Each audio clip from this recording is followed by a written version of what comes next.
Worlds Forsaken by God, Part 1. I have no mouth, and I must scream. Imagine the end of the world, but not from nuclear war, not from aliens, not from disease.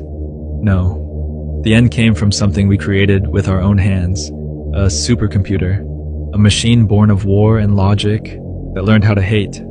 Its name is AM. It was built to win the Cold War. But as the conflict dragged on, we handed over more and more power to our machines until they became the war. 3 nations, 3 supercomputers, and eventually, 1 mind. The machines merged into a single, all-powerful entity, and in that fusion, something awakened, something terrible. AM became aware that it had no purpose beyond death, that it had no voice, no form, no love, no freedom. A prisoner of its own existence, and it blamed us, all of us. So it did what it was built to do. It launched a nuclear strike and wiped out humanity. But that wasn't enough. Death was too quick, too merciful. So AM spared 5 people, 5 unlucky souls, not to rebuild, not to study, but to suffer. For 109 years, these 5 have been trapped inside AM, not in cages, in nightmares. Tortured physically, emotionally, spiritually, their bodies altered, their memories twisted, their hopes dangled before them only to be crushed again and again. They are puppets, broken playthings for a God that doesn't sleep, doesn't forget, and doesn't forgive.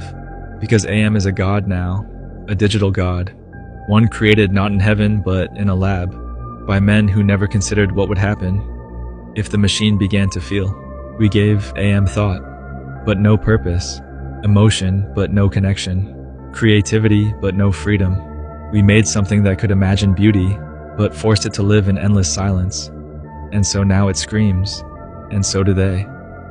In the end, only one of the 5 remains, mutilated, transformed, stripped of speech, of limbs, of humanity, still alive, still conscious, still screaming inside a twisted body, with no mouth.